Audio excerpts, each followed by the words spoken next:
Tu ne scales pas ton business, tu scales ton identité. Bonjour et bienvenue dans cette nouvelle vidéo. Ici, on parle identité, mais surtout de l'alignement identitaire qui rend la réussite, le succès, le bonheur, la performance inévitable. Aujourd'hui, on passe à une étape supérieure parce que oui, tu as sûrement entendu que pour pouvoir avancer, il fallait que tu changes d'identité, il fallait que tu changes tes fréquentations.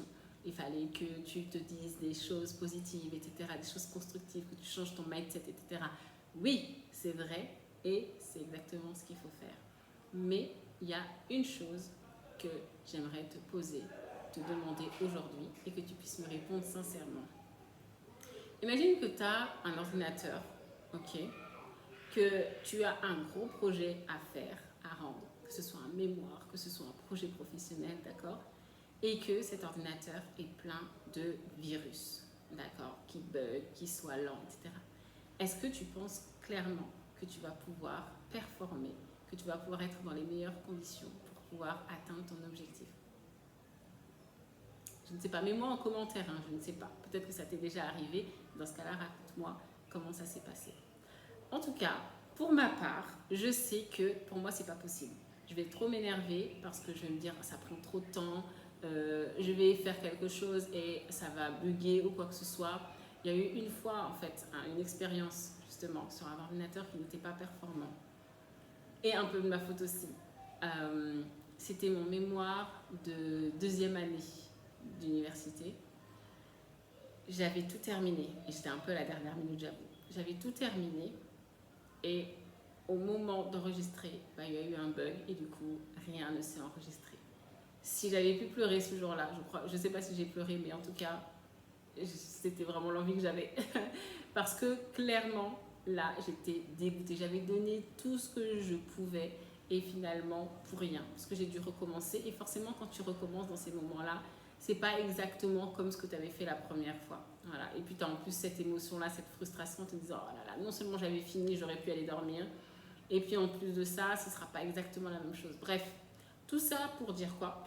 Tout ça pour dire que ton corps, ton mental, ton esprit, ton mindset, ce sont tes outils de travail. Je répète, ce sont tes outils de travail. Et donc, tu ne peux pas les considérer, tu ne peux pas les négliger en fait. Tu es obligé d'en prendre soin. Okay? Donc, pour ça, qu'est-ce qui se passe? Quand tu regardes les plus grands leaders, qu'est-ce qu'ils te disent?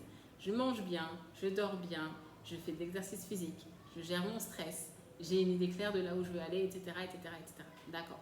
Donc, on entend ça beaucoup, un peu partout même, mais parfois, on a l'impression que c'est un régime alimentaire, que c'est quelque chose de restrictif, que c'est un programme précis, etc. Or, c'est un mode de vie, c'est un socle et c'est ce sur quoi tu vas pouvoir te reposer pour pouvoir avancer. Et en réalité, si on avait pris ça en compte depuis notre enfance et si on en avait fait un réel mode de vie, eh bien, on n'aurait pas de questions à se poser sur comment est-ce que je dois manger ou quoi que ce soit. Parce qu'en réalité, tout ce qu'on souhaite, c'est performer. Pourquoi est-ce que je dois performer? Pourquoi déjà je dois bien m'alimenter? Parce que la nourriture, c'est physiologique, c'est comme une voiture, elle a besoin d'essence. Tu as besoin de nourriture pour nourrir tes cellules, pour avoir de l'énergie, de la vitalité. Ça, c'est la base. Ensuite, le sommeil. Le sommeil, tu as besoin de te reposer. C'est important pour ton équilibre nerveux et c'est important aussi pour l'élimination de ton corps. Parce que une voiture, elle a un pot d'échappement. Toi aussi, tu as un pot d'échappement, mais il préfère la nuit pour pouvoir faire ce qu'il a à faire. Donc, dormir, c'est important pour clarifier tes idées, etc. Okay? L'exercice physique, pourquoi? Parce que déjà, ton corps a besoin d'oxygène. Et l'oxygénation, tu l'as à travers la respiration. Mais aussi parce que le nerf est le contrepoids du muscle. Donc, quand tu bouges ton corps, eh bien, tu crées de l'énergie, d'accord? Et aussi, eh bien, tu calmes ton mental. Également, tu as besoin d'informations. Donc, le stress, encore une fois, c'est l'absence d'informations. Tu as besoin d'informations tout simplement pour savoir ce que tu as à faire, pour savoir si tu es dans une période de rush ou alors une période un peu plus calme, si tu as un objectif à atteindre, à quel moment, etc. En fonction de ça, le corps il va savoir s'adapter. D'accord? À la base, le stress, c'était pour chasser ou être chassé. quand on avait un danger de mort, même si là on n'a plus un danger de mort, mais un danger de vie, puisque quand tu es dans un projet ou quand tu as envie de scaler, lancer un business ou un projet, d'accord, bah, tu as besoin justement de te conditionner pour ça. Le conditionnement, il n'est pas extérieur, il doit être intérieur. Tu dois te conditionner et c'est ce qu'on appelle le mindset, d'accord? Et justement, tu dois avoir une idée claire de là où tu vas. Tu dois être déconditionné, donc comme on a dit, et tu dois savoir exactement là où tu dois aller, c'est-à-dire en travaillant sur toutes tes croyances, mais aussi en travaillant sur ton objectif, ta vision, tes valeurs, ce qui est important pour toi, etc. Faire en sorte de mettre toutes les chances de ton côté pour pouvoir y arriver. Bien souvent, on ne voit que cette fin de partie avec la gestion du stress. Donc, le stress et ses amis, hein, l'angoisse, l'anxiété, même la dépression, etc. Mais on ne voit pas la partie d'à côté qui est la partie de l'hygiène de vie qui est vraiment un socle. D'accord? Donc, encore une fois, tous les leaders performants protègent leur énergie. Ok? Et l'idée, c'est de te dire, déjà toi, à ton niveau, est-ce que ton corps soutient tes ambitions? Est-ce que tu as une base stable pour entreprendre? Parce que entreprendre, tu l'as déjà entendu, c'est pas facile. Il y a plein de personnes qui se refusent d'entreprendre quand bien même ils ont une idée, une bonne idée, et qu'ils ont toutes les capacités pour pouvoir la mettre en pratique, en œuvre, et qu'ils ont même qui ont des gens qui sont prêts à payer pour ce qu'ils font parce qu'ils connaissent la valeur de ce qu'ils font. Eh bien, ils ne le font pas parce qu'en fait, ils ne sont juste pas prêts. Et ils n'ont pas les capacités. Et on a aussi beaucoup de personnes aussi qui se lancent dans l'entrepreneuriat, qui travaillent à fond des 10 heures, des 15 heures par jour, parce que bien sûr, ça c'est un conditionnement. Oui, j'ai dit qu'il fallait dormir, mais des fois, eh bien, il faut aussi conditionner son corps quand on a une deadline qu'on veut atteindre parce qu'elle est stratégique, elle est déterminante pour la suite de l'objectif.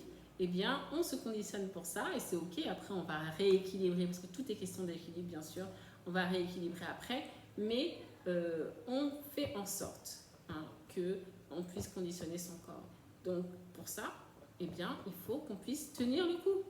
Qu'est-ce qu'on mange? Qu'est-ce qu'on mange quand on est, même qu'on a beaucoup d'efforts à fournir? On ne peut pas manger n'importe quel aliment parce qu'on a besoin de pouvoir mobiliser son énergie pour la vitalité et ne pas avoir une digestion lourde, avoir un transit compliqué. On a besoin d'éliminer, comme je l'ai dit tout à l'heure, donc on n'a pas le temps pour la constipation, on n'a pas le temps pour les problèmes rénaux ou quoi que ce soit. Parce que tout ça, en fait, ça peut être des problèmes mineurs dans un premier temps, mais après, ça peut devenir des problèmes chroniques, voire des maladies. Si tu as une maladie, tu ne peux pas avancer. Regarde l'exemple de Steve Jobs. Je veux dire, moi en tout cas, j'étais tellement dans ce truc-là en me disant, dans cette impuissance en me disant, regarde, le gars, il a tout. C'est un génie. Il a des idées à développer, mais son corps n'a pas suivi. Et plutôt que d'être dans un mode curatif, en attendant que la maladie frappe pour pouvoir agir, eh bien, grâce à la naturopathie, moi, ce que je veux pour toi, c'est de faire en sorte que tu puisses conditionner ton corps, que ça fasse une habitude et que tu sois plus, que tu saches que, voilà, pour performer, j'ai besoin de ci, de ça, de ça, de ça. Et que ce soit plus des choix que tu aies à faire, mais simplement des stratégies que tu adoptes, des habitudes que tu adoptes, parce que tu sais qu'elles servent tes objectifs. Et quand tu es comme ça, la vie, elle est bien différente. Parce que si tu as bien suivi tout ce que je t'ai dit, tu n'es plus dans les conditionnements, tu n'es plus en train d'attendre ce que les autres vont dire. Donc quand on te dit, tu ne veux pas sortir, tu ne veux pas aller en boîte, boire de l'alcool, se coucher à 4 heures du matin, tu vas simplement refuser parce que tu vas savoir que ça ne te sert pas dans ton objectif. Et ce n'est pas une question de te priver de quoi que ce soit, d'avoir l'impression d'être un peu une victime par rapport à ça. C'est non, je prends la responsabilité de ma vie et à ce titre-là, eh bien, je veux faire en sorte que mon corps aille bien, qu'il puisse bien fonctionner et que je n'ai pas besoin de penser à lui. C'est penser à son corps pour ne plus avoir à y penser parce qu'il est opérationnel et parce qu'il me permet justement d'être performante dans mon travail, d'avoir la vitalité nécessaire, d'avoir l'immunité nécessaire, d'avoir une bonne capacité à éliminer. Bref, en tout cas, d'avoir toutes les chances de mon côté pour pouvoir performer. Donc, quand je dis que c'est un outil de travail, c'est que c'est ton véhicule qui va te permettre de pouvoir te propulser. Donc, surtout, prends-en soin. Dis-moi en commentaire si tu es OK à ces niveaux, s'il y a des points sur lesquels tu devrais travailler. Et c'est pas travailler en mode il faut faire ci, il faut pas faire ça ou quoi que ce soit. C'est tu connais ton corps, donc tu optimises ce que tu fais déjà de bien. Tu essaies de corriger ce que tu pourrais améliorer, d'accord? Sans te flageller, sans te priver ou quoi que ce soit, t'adapter, trouver ton rythme et telle une fusée, performer. Voilà, c'est ce que je te souhaite. Mets-moi en commentaire où est-ce que tu en es par rapport à ça sur 10. À combien est-ce que tu penses que tu es au top au niveau de la performance, au niveau de ton corps, d'accord, et de ton mental aussi. Et surtout, je t'invite à continuer à vivre les vidéos, à les vivre bien sûr, pas à simplement les écouter, mais à les vivre, à les partager à des personnes qui seraient intéressées, d'accord, à les enregistrer et puis aussi à t'abonner pour recevoir en avant-première toutes les vidéos. Et peu importe le moment de la journée auquel tu regardes cette vidéo, que ce soit la journée, le soir, la nuit, faut que tu ailles dormir. Mais en tout cas, je te souhaite de passer un bon moment, d'être heureux et surtout de performer, d'être la meilleure version de toi. À très bientôt pour une nouvelle vidéo. Bye bye!